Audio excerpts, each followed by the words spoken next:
call the committee of the whole meeting to order. Roll call, Madam Clerk. Councilwoman Faircloth McCormick, absent. Councilman Maldonado, absent. Councilman Shelley. Here. Councilwoman Warman. Here. Councilman Williams. Here. Vice Mayor Burgess. Here. Mayor Mason, absent.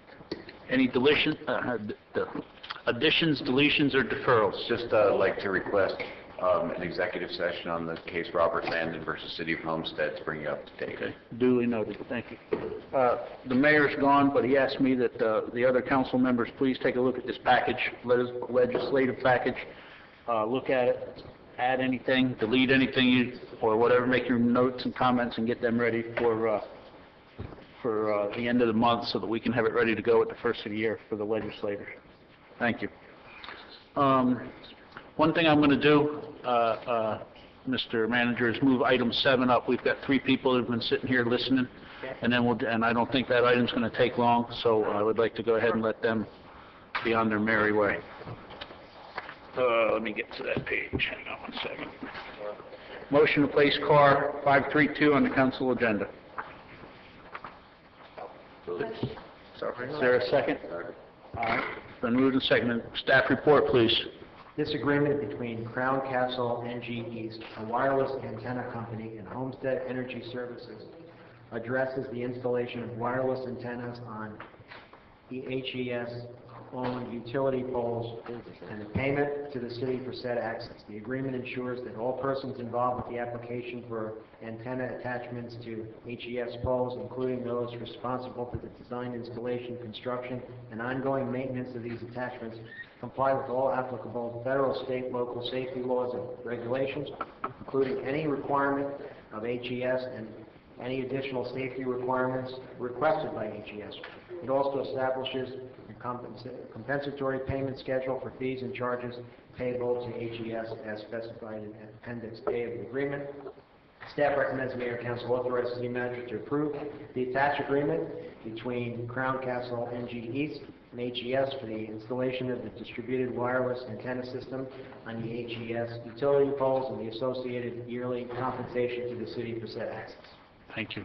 I see our Utilities Director. Any comments on this tab, Barbara?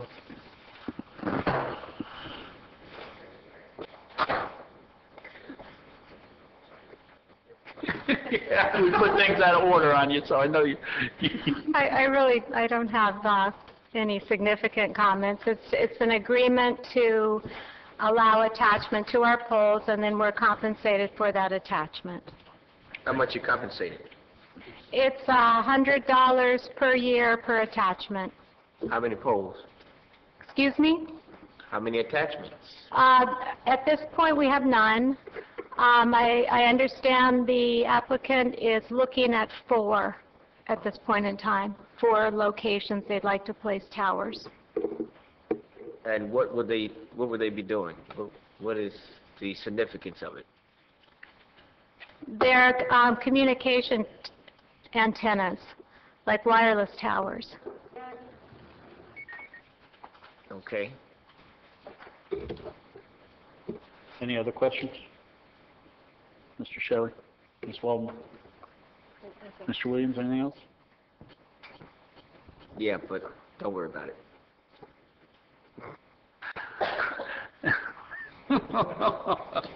You make me feel bad. Well, my questions are not being answered, so don't worry about it. What kind of communication? What are we talking about? They're what? They're antenna. They're going on our poles. What kind of communication? What, give me some history on this thing. We put it up on our city poles, and you all are wanting this to do, and so what are you all going to be doing? Tell me. My name is Noreen Luker. Okay. Hang on. Please restate your name and your address. I'd like to know what's going on. Noreen Luker, Crown Castle. Our office is located here in the Miami area. Okay. And in short, basically what we offer is a distributed antenna system that helps, we service all of the operators, and we make it possible to co-locate equipment so that we can improve the coverage for your residents. So the locations that we're looking at in Homestead are areas where there's residents that are suffering from bad coverage, and our solution helps improve the coverage for them. Coverage for? For wireless and data Oh, okay. transmission. So in this particular instance, it's some underserved areas where the coverage for cellular telephones is not very good. This will improve the coverage for those people, and then we will offer it also to other customers as well. Okay, where are you placing them? In the area? We place, we're evaluating several different locations, and we share that information anytime we make the agreement basically covers the process to make application. Okay. So we apply to attach to a pole based on that. We evaluate a number of things.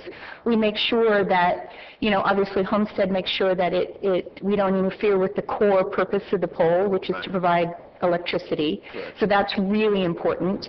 And then we engineer a solution that works. So it's a fairly complicated process that we work through, and that's why, we don't, we're not just throwing them up. We go through a very detailed engineering process. Okay. And once we have that completed, we'll apply for it and make sure that the city is compensated, and we move forward. It's something we've done with other cities here in Florida, and it's working out great so far. Okay, thank you. That's my question. Okay. Any other questions? No, not from me. Anything else from staff? All those in favor? Aye. All those opposed? Well, I guess I forgot to go to public comment. Okay. Kevin? Thank you. Okay. Thank you, guys. Sorry for all the excitement here tonight. All right, let's go on to tab 1. Car number 688, discussion of CDB entitlement surplus funds. My favorite.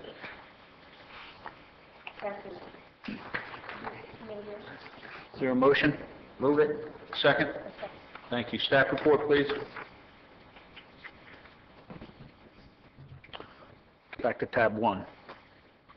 Staff, since its inception in fiscal year 2009, the CDBG entitlement program has completed several projects that have come in under budget, creating surplus funds totaling approximately $367,000, which are available for eligible CDBG activities. Prior to submitting a substantial amendment to the Department of Housing and Urban Development for the reprogramming of these funds, the city must identify the projects that will be funded with the excess funds. Based on Mayor and Council direction, staff will initiate a request for proposals for public service and capital projects from eligible nonprofit agencies. The best projects will be incorporated into the action plan amendment. Public service projects are limited to 15% of the current fiscal year CDBG award, $748,320. The maximum amount that can be allocated in fiscal year 2013 is $112,248, of which $5,000 has already been allocated for fair housing activities. Therefore, $107,248 will be available for public service projects, with a balance of $259,752 being available for capital projects. Staff is seeking direction from the Mayor and Council on the allocation of the $367,000 in CDBG surplus funds. Staff recommends the following eligible activities: nonprofit public service projects, $107,248; nonprofit capital projects, $259,750. Any comments, questions from the council? Yep. Go ahead, Mr. Williams. How do you all arrive at these numbers and allocating them at each variable project for nonprofit capital projects or public service projects? Mayor and Council, the allocation for the public service actually came from one of the council person who had suggested that we try to allocate any funds that we could have available in future years to public service. So when we identify these surplus funds, it was, one of the suggestions was that we identify them for public service. However, it's capped at 15%, and since we already have 5,000 in the existing action plan set aside for public service, the 107,000 is what would be recommended for that, with all the balance being for capital projects. And Councilman, it's a very good point, which is really that's the policy decision. That there was some thought that the history has been to be more capital projects weighted, and the idea was to shift some of that attention to service, but that's certainly a decision that you all Oh, no, I have no problem, because I understand where it comes from.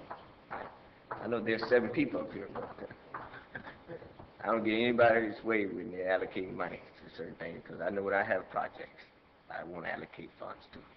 So I respect their decision. So go ahead.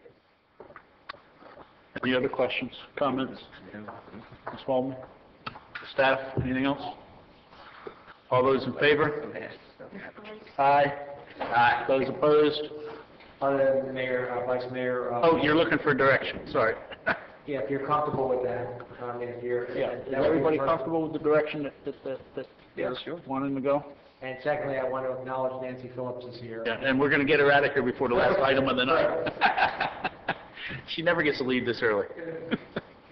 So I think everybody here said they're comfortable with the direction that's being taken, so. Sorry, yeah, I didn't read my notes here. All right, motion to move the minutes October 9th. Move it. Second. All those in favor? Aye. Aye. Any opposed? Next item. Tab 3, motion to place car 690 on the council agenda, consolidated annual performance and evaluation report. Move it. Second? Seconded. Staff report, please. The city of Homestead receives a community development block grant allocation each year from HUD. At the end of each grant cycle, the city is required to prepare the CAPR, which is the Consolidated Annual Performance and Evaluation Report, and make it available to the community for public comment. On December 4, 2012, public hearing was held to allow the community the opportunity to comment on the CAPR, fair housing, and other community development needs. Staff recommends that the mayor and council authorize the city manager to submit the CAPR to the United States Department of Housing and Urban Development as presented. Questions or comments from the Yeah, council? just a quick question. Yes, sir. In going over this, I just want to know, where'd you get your statistics from in dealing with the low-income benefactors? How do you arrive at your Mayor, Council. mathematical equations of your statistics here? I'm going to defer to our consultants that are here, Nancy Phillips and Calvin Knowles. Hold on. All right. Good evening. I'm Calvin Knowles. I work with Nancy Phillips and Associates, and the projects that were completed that we're reporting on are based on area benefit. So the numbers are actually census numbers from the Census Bureau. Oh, okay. Okay. All right, just wanted to be sure. Okay, thank you. Any other questions or comments? Hearing none, seeing none. Anybody from the public? Public comments closed. All those in favor? Aye. Aye. Any opposed? Next item is tab 4, motion to place car number 680, discussion of purchase of dumpsters and roll-off containers as budgeted. Move it. Is there a second? Seconded. Mr. Manager. The Solid Waste Division must throughout the year purchase multiple size dumpsters and roll-off containers to be delivered to commercial and residential locations within the city. Containers also must be replaced due to wear and tear. Solid Waste has budgeted $75,000 this fiscal year to purchase dumpsters and roll-off containers on an as-needed basis. The initial purchase will be for $33,479. It's staff's recommendation the mayor and council approve the purchase of dumpsters and roll-off containers for commercial and residential service. Comments or questions? Hearing none, seeing none. Anything from the public? All those in favor? Aye. Aye. Any opposed? Next item. Tab 5, Parks and Recreation. Motion to place car 667 on council agenda, rental fees and charges. Do I hear a motion? Move it. Is there a second? Seconded. Thank you. Staff report, please. On October 1st, 2012, the Parks and Recreation Department took over the jurisdiction of Roby George Park, Michael Williams Community Center, and Blakey Park from the Police Department. Staff recommends the mayor and council approve the motion to adopt the same rental fees that the Police Department charge when they manage and maintain Roby George Park and Michael Williams Community Center, with the exception of the fee to use the pool. While the use of the pool was $2 on weekdays and $3 on weekends for residents and non-residents, Parks and Recreation Department recommends that the fee for Homestead residents be discontinued.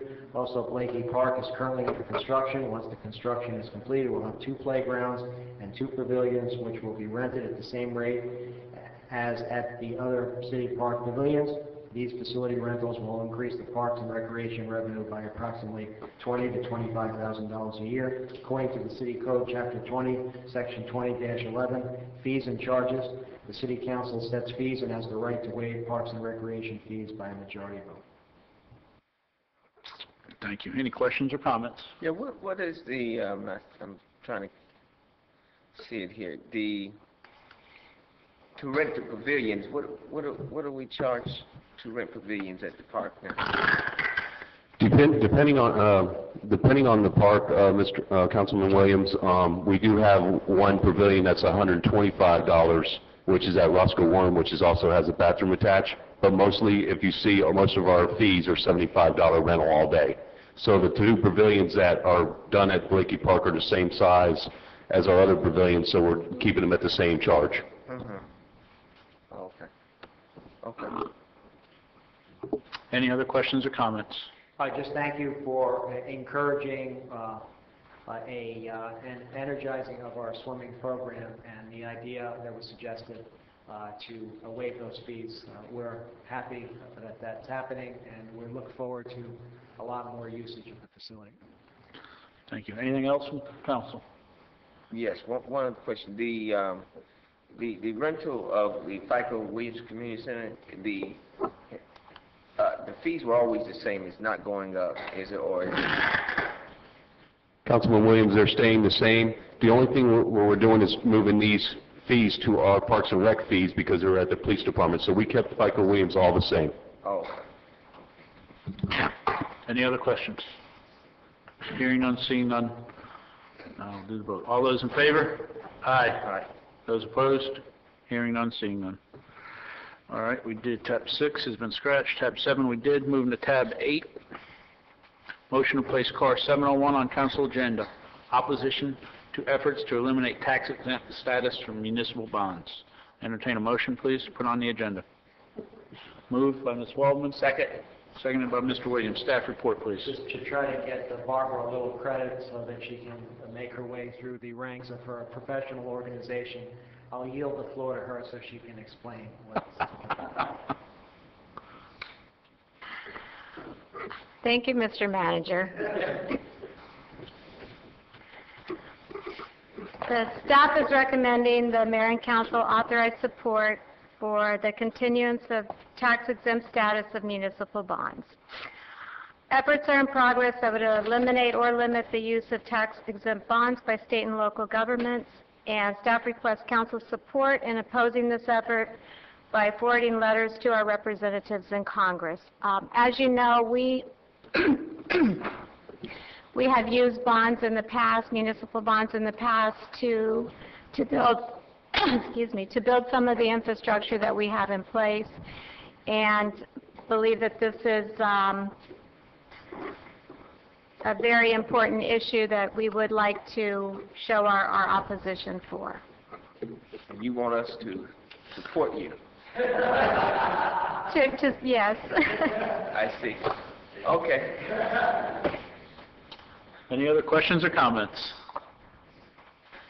Any questions or comments from the public? Hearing none, seeing none, I'll close the public comment. All those in favor? Aye. Aye. All those opposed? Any business from the manager or the attorney? Yeah, I got. Mr. Williams? Yeah, since I'm supporting you with your legislation here, let me also thank you for what you've done through the Utilities Department and helping return a circle. But the little lady came up to me tonight. Her address is 705 Southwest 3rd Avenue. She says her street light is out. So she's in that area by herself, and so if you can help me with that, that'd be great. We would be happy to, Councilman Williams. I know we're going to help you with that tax exempt bond, municipal bondage. Any other questions or comments? Motion to adjourn? We have one major announcement. Don't you even, Brent? Councilwoman? It would be my pleasure, although I think everybody knows it, to announce that our Parks and Recs Director, Mr. Dennis Maytan, is officially engaged because it says so on Facebook. I asked him when the wedding was going to be, now that's another story. Still working on it. As long as I don't have to dance for the wedding. Thanks. Motion to adjourn. Exciting executive session after this. Yes. This is great, and we need all four of you.